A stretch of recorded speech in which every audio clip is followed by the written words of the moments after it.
ஓம் தத்புருஷாய வித்மஹே மகாதேவாய தீமஹி தன்னோ ருத்ர பிரசோதயாத். நிகழும் மங்களகரமான விசுவாசு ஆண்டு பங்குனி மாதம் 18ஆம் நாள் புதன்கிழமை அன்று சதுர்தசி திதியில் உத்திரம் நட்சத்திரத்தில் விருத்தி நாமயோகத்தில் வணிசை கரணத்தில் அமிர்தயோகம் கூடிய நன்னாளில் இந்த மகத்தான ஏப்ரல் மாதம் பிறக்கிறது. 2026ஆம் ஆண்டின் 4வது மாதமான ஏப்ரல் மாதம் மிகவும் முக்கியத்துவம் வாய்ந்த மாதமாகும். இந்த மாதம் பல கிரக பெயர்ச்சிகள், சேர்க்கைகள், நட்சத்திர மாற்றங்கள் நிகழ இருக்கிறது. ஏப்ரல் மாதத்தின் முதல் வாரத்தில் செவ்வாய் பகவான் மீனராசிக்கு பெயர்ச்சியாகிறார். சூரியன், செவ்வாய் மற்றும் சனி ஆகிய கிரகங்கள் இணைந்து மங்களாதித்ய யோகம், திரிகிரக யோகம் உள்ளிட்ட யோகங்கள் உருவாக இருக்கிறது.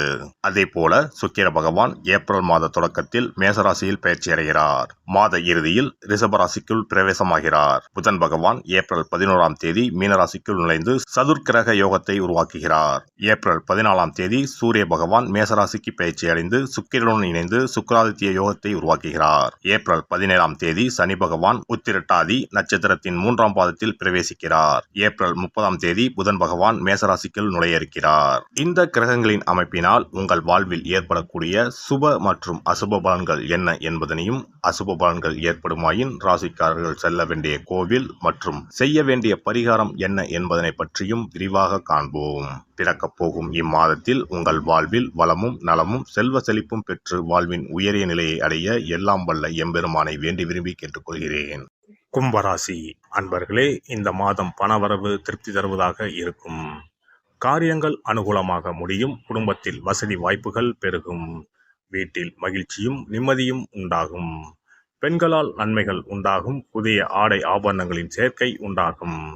கணவன் மனைவிக்கு இடையே அந்யோன்யம் அதிகரிக்கும்.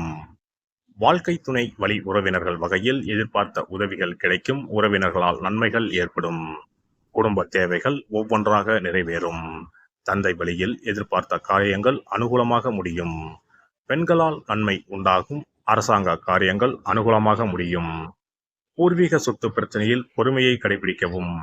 சிலருக்கு தடைப்பட்ட திருமணம் கைகூடி வரும். வீட்டில் சுப நிகழ்ச்சிகள் ஏற்பாடாகும். குடும்பத்துடன் கோவில்களுக்கு சென்று பிரார்த்தனைகளை நிறைவேற்றுவீர்கள். வெளியூர் பயணங்களின் போது கைப்பொருட்களை பத்திரமாக பார்த்து கொள்ளவும். அலுவலகத்தில் உற்சாகமாக செயல்படுவீர்கள். உங்கள் ஆலோசனைகள் நிர்வாகத்தினரால் ஏற்றுக்கொள்ளப்படும். மேல் அதிகாரிகளின் ஆதரவு உங்களுக்கு கிடைக்கும்.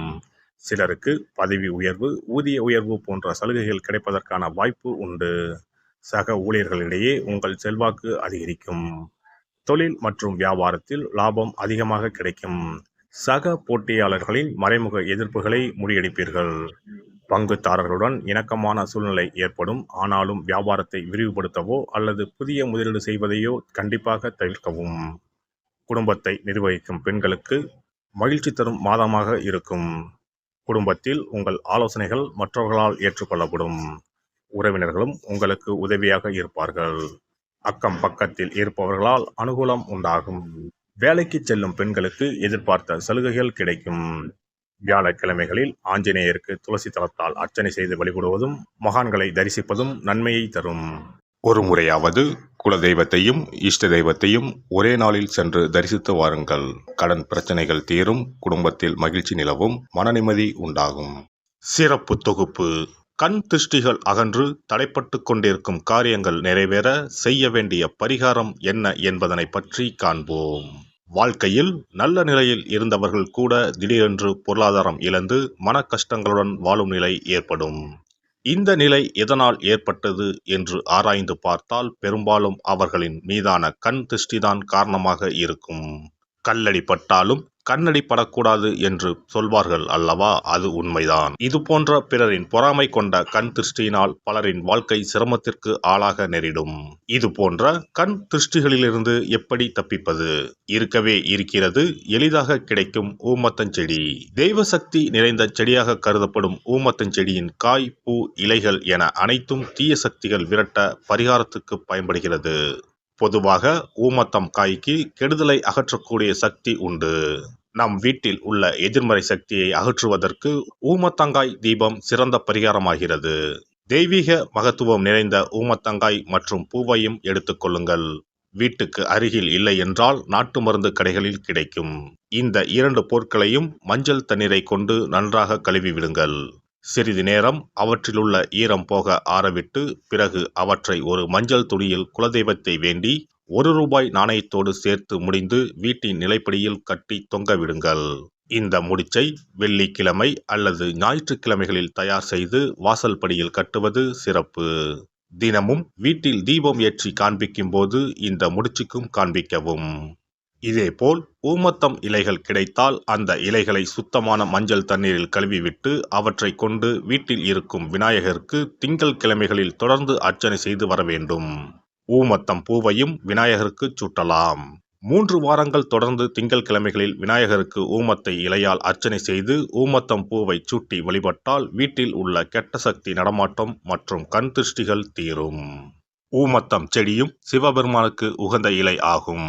இந்த ஊமத்தங்காய் வைத்து சிவபெருமானுக்கு தீபம் ஏற்றி வழிபடுவதன் மூலம் நமது பிரச்சனைகளில் இருந்து எளிதாக விடுபட முடியும். முதலில் 2 ஊமத்தங்காய்களை எடுத்துக்கொள்ள வேண்டும்.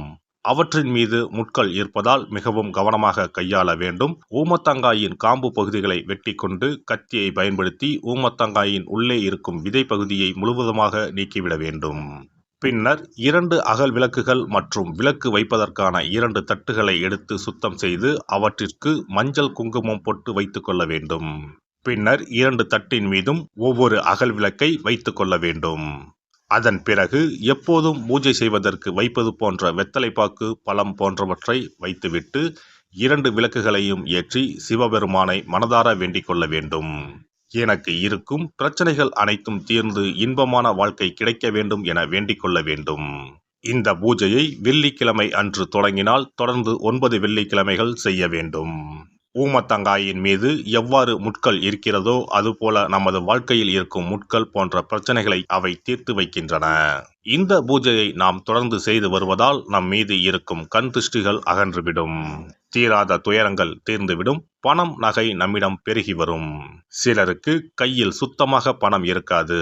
வறுமை தாண்டவமாடும். கடன் தொல்லையால் கஷ்டப்படுவார்கள்.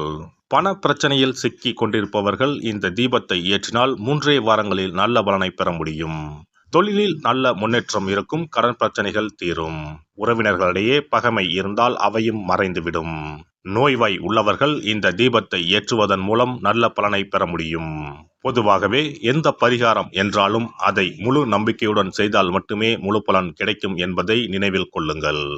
எல்லாம் வல்ல இறையருளால் நீங்களும் உங்கள் அன்பு குடும்பமும் உடல் நலம், நீலாயுள், நிறை செல்வம், உயர் புகழ், மெய்ஞானம் ஓங்கி வாழ்க வளமுடன். இந்த வீடியோ பதிவு உங்களுக்கு பிடித்திருந்தால் லைக் பண்ணுங்க, கமெண்ட் பண்ணுங்க, ஷேர் பண்ணுங்க. மறக்காம சப்ஸ்கிரைப் பண்ணுங்க. பக்கத்துல இருக்கிற பெல் பட்டனை கிளிக் பண்ணுங்க. நன்றி, வணக்கம். ஓம் நமச்சிவாய. சிவாய